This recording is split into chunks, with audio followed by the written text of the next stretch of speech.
नमस्कार दोस्तों, स्वागत है आप सभी का YouTube चैनल हिंदी मार्गदर्शन XYZ में। दोस्तों, हम मुहावरे और लोकोक्तियाँ जो ये महत्वपूर्ण भूमिका निभाते हैं परीक्षा में, अगर आपके सही हो गए तो ये सबसे पक्के अंक हो जाते हैं। अर्थात इसमें अंक आपका फिक्स हो जाता है, गलत नहीं होने का चांस रहता है। इसलिए इसको अगर आप एक बार ध्यान से देख लेंगे या पढ़ लेंगे तो इसको अर्थात इसे आप भूल नहीं सकते। ठीक, तो अगर आप इस चैनल पर नए हैं तो सबसे पहले इस चैनल को सब्सक्राइब और लाइक कर दें और बेल आइकन ज़रूर दबाएं ताकि जो भी वीडियो अपलोड करूं उसकी सूचना आप सभी को मिल जाए। तो चलिए हम शुरू करते हैं। सबसे पहले हम मुहावरे को लेते हैं। इसके पहले हमने 5 पार्ट अपलोड कर दिया है, आज 6वां पार्ट है। तो इसमें 35 तक हमने बता दिया, आज 36 है। तो 36वां है क्या? नज़र पर चढ़ना। नज़र अर्थात निगाह। ठीक, संदेह हो जाना, वह मेरी निगाह में चढ़ गया है या वह मेरी नज़र में चढ़ गया है, अर्थात उस पर मुझे संदेह हो गया है, अर्थात वह मेरे दिमाग में चढ़ा है इसलिए वह खटक रहा है। तो क्या हो गया? नज़र पर चढ़ना अर्थात संदेह हो जाना या खटकना। ठीक, फिर 37 है जूतियों में दाल बांटना, अर्थात इसमें लड़ाई झगड़ा हो जाना। किसी से लड़ाई झगड़ा हो गया तो कहते हैं कि वो जूतियों में दाल बांट रहा है। ठीक, फिर 38 है हुज्जत करना। हुज्जत यह उर्दू शब्द है। हुज्जत यानी अपमान, तो अपमान करना। हुज्जत का है अपमान करना। ठीक, फिर अंगूठा चूमना, चापलूसी करना, अर्थात चापलूसी वही करता है जिसको कुछ फायदा होता है या एक तरह से जिसकी आदत होती है। ठीक, आप कोई व्यक्ति है किसी जो उसको बहुत प्रिय है, जिससे उससे फायदा मिलेगा, तो वो उसकी चापलूसी अर्थात उसकी अच्छाइयों को बताएगा कि वो ऐसा है ऐसा है। ठीक, तो उसी कहते हैं अंगूठा चूमना, अर्थात वह उससे प्रिय है इसलिए उसकी चापलूसी करता है। फिर 40 है घड़ों पानी पड़ना। घड़ों अर्थात जब घड़ा होता तो ये एक वचन होता, घड़ों अर्थात बहुत सा, पानी पड़ना अर्थात लज्जित होना। अगर कोई व्यक्ति है किसी के सामने उसको अपमान हो जाए या कुछ कह दे जिससे वह लज्जित हो जाए तो उसको कहते हैं घड़ों पानी पड़ना अर्थात लज्जित होना। ठीक, एक तरह से जैसे कोई व्यक्ति है उसको समाज में है तो वह किसी के सामने अगर है तो वह शर्मिंदगी महसूस करने लगता है, अपने आप से एक तरह से वह लज्जित हो जाता है। ठीक, 41 है जहाँ न पहुँचे रवि वहाँ पहुँचे कवि। ठीक, रवि अर्थात सूर्य। सूर्य का प्रकाश जहाँ जहाँ नहीं पहुँचता है, लेकिन कवि जो होता है वह हर तरह उसकी बाड़ी चल जाती है। वह कहीं भी अपना अर्थात वह कहीं भी अपनी कविता बनाकर प्रस्तुत कर सकता है, कोई भी स्थान हो। तो इसीलिए इसकी तुलना की गई है, रवि से भी महान बताया गया है कवि को, कि रवि अर्थात सूर्य का प्रकाश। सूर्य जो है आसमान में चारों तरफ है, लेकिन उसका प्रकाश जहाँ नहीं पहुँच पाता है, लेकिन कवि जो होता है चंचल होता है, वह चंचल होता है। कवि उसकी कल्पना इतनी अत्यधिक होती है कि वह कहीं भी अपनी कविता के माध्यम से प्रस्तुत कर सकता है। तो इससे रवि और कवि की तुलना की गई है। ठीक, तो क्या होगा? कवि बहुत कल्पनाशील होते हैं। ठीक, फिर 42 है चाँद पर थूकना, निर्दोष पर कलंक लगाना। चाँद, इसको एक बार हम बताए भी हैं तो आज फिर देख लीजिए। चाँद पर थूकना, अगर चाँद को देखेंगे तो वह निर्दोष है। ठीक, उस पर कोई कलंक नहीं है, लेकिन अगर एक तरह से इसका अर्थ देखेंगे कि निर्दोष होते हुए भी उस पर कलंक लगाया गया है, निर्दोष पर कलंक लगाना। फिर 43 है, आस्तीन का सांप, कपटी मित्र या अदृश्य शत्रु या विश्वासघाती। कोई भी अगर आपको दे दिया प्रश्न में तो इसमें कोई भी रहे तो सही मान लिया जाएगा। कपटी मित्र अगर है तो सही होगा, या अदृश्य शत्रु एक ही रहेगा इसमें से। ठीक, तो जो कपटी मित्र होता है वह साथ रहते हुए भी अपने दोस्तों के साथ कपट करता है, अर्थात साथ रहते हुए भी वह एक तरह से शत्रु बना रहता है या विश्वासघात करता है, तो उसे हम कहते हैं आस्तीन का सांप। फिर 44 है, काठ का उल्लू होना, काठ अर्थात महामूर्ख होना, महामूर्ख। काठ, काठ जो है लकड़ी, ठीक, उसका उल्लू अगर बना के रख दे तो उसमें वह निर्जीव है, तो उसी तरह महामूर्ख, मूर्खों में भी जो सबसे महामूर्ख होता है उसे कहते हैं काठ का उल्लू होना। फिर 45 है, अक्ल का दुश्मन, अक्ल, अक्ल यानी बुद्धि का दुश्मन कौन है?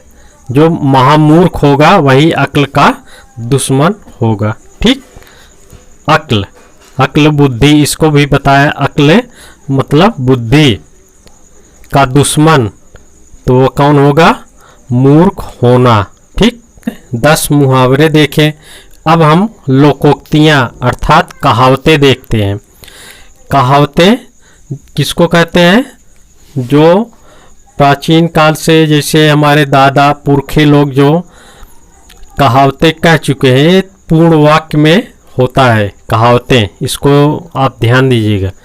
ठीक, या किसी कहानी पर भी हो सकता है कहावतें। तो उसी तरह आज हम 35 के आगे 36 देखते हैं। पढ़े फारसी बेचे तेल, यह देखो कुदरत का खेल, अर्थात योग्य होते हुए भी विवशता के कारण निम्न स्तर का कार्य करना। ठीक, पढ़े फारसी बेचे तेल, अर्थात जो पढ़ा लिखा व्यक्ति है, अर्थात योग्य होते हुए भी विवशता अर्थात मजबूरी के कारण निम्न स्तर का कार्य करता है। पढ़े लिखे हैं, क्या पकौड़े भी बेच सकते हैं।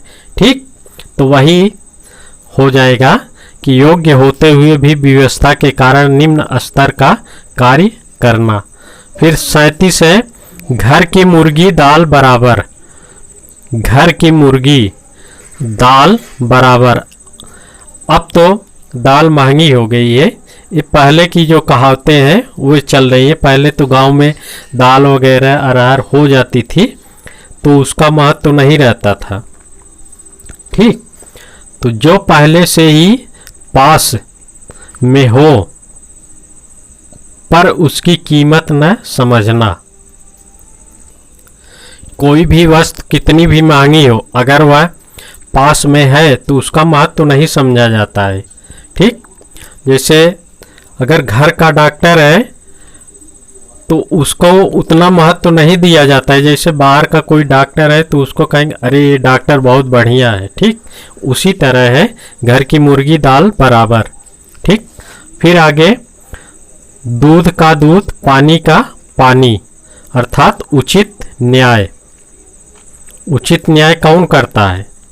जो सच्चा व्यक्ति होगा वही उचित न्याय कर सकता है, अर्थात दूध और पानी को अलग कर सकता है। कहा जाता है कि सारस जो होता है वह दूध और पानी को अलग कर सकता है, कहानी है।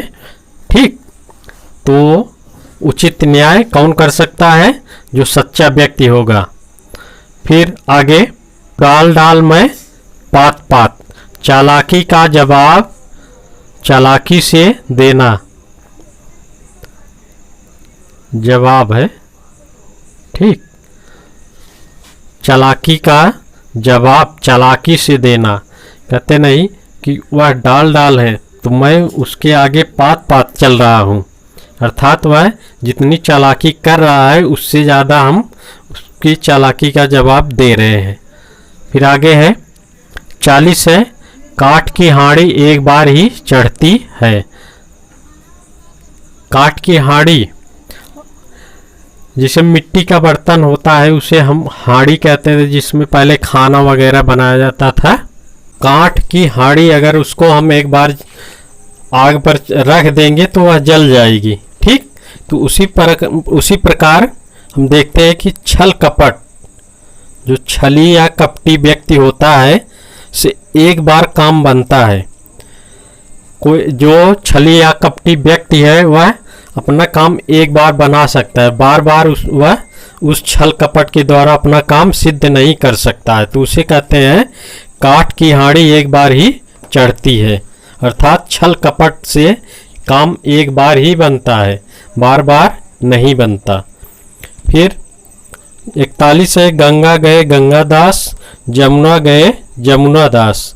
अर्थात सिद्धांतहीन, जो सिद्धांत है उसके हीन, सिद्धांत के विपरीत कार्य करने वाला, या अवसरवादी, जो अवसरवादी है अर्थात जो अपना काम निकालना जानता है, दूसरे के लिए वह कुछ नहीं करता है, अर्थात अपना काम केवल देखता है, तो उसको कहते हैं गंगा गए गंगादास। गंगा नाम है तो वह कहाँ गए? गंगादास, अवसरवादी। जमुना, जमुना नाम है तो कहाँ गए? जमुना दास, अर्थात वह अपने नाम के अनुसार अपने स्थान पर गए, तो इसे कहते हैं अवसरवादी। ठीक, अवसरवादी होना। फिर आगे है सबे दिन होत न एक समान, यानी समय परिवर्तनशील है, अर्थात जो समय है एक दिन समान नहीं रहता है, सबका एक दिन एक जैसा ही दिन नहीं रहता है। कोई व्यक्ति है ये कह दे कि हम हमेशा सुखी हैं तो वह सुखी नहीं रहता है, अर्थात समय परिवर्तनशील है, कभी सुख और कभी दुख आता रहता है, कभी किसी को ज़्यादा कष्ट हो जाता है, कभी कम होता है, कभी कोई कष्ट नहीं होता है, तो उसी कहते हैं सब दिन होत न एक समाना। फिर 43 है, दूध का जला छाछ भी फूंक फूंक कर पीता है। अर्थात दूध का जला छाछ भी फूंक फूंक कर पीता है। इसका अर्थ होगा एक बार धोखा खाकर सचेत होना। छाछ जिसे हम मट्ठा कहते हैं, तो दूध का जला छाछ, जब दूध को जलाकर उसका दही बना के उसकी छाछ बनाते हैं, तो उसके जब दूध से आदमी जल जाता है, जब वह गर्म दूध पीता है तो वह उसकी जो छाछ बनती है तो उसे वह भी फूंक फूंक कर पीता है ताकि फिर न जल जाए। अर्थात अगर एक बार धोखा खा गए तो वह सचेत हो जाता है कि दूसरी बार वह धोखा ना खाए। ठीक, फिर 44 है, एक मछली सारे तालाब को गंदा करती है। अर्थात एक बुरे की बुराई सबको बुरा बना देती है। कोई एक बुरा व्यक्ति है वह पूरे समाज को बुरा बना देता है, अर्थात वह अपनी बुराइयों को वह समाज में फैला देता है। तो उसी तरह कहते हैं कि एक मछली है तो वह सारे तालाब को गंदा कर देगी। ठीक, फिर 45 है, भैंस के आगे बीन बजाना। भैंस क्या है?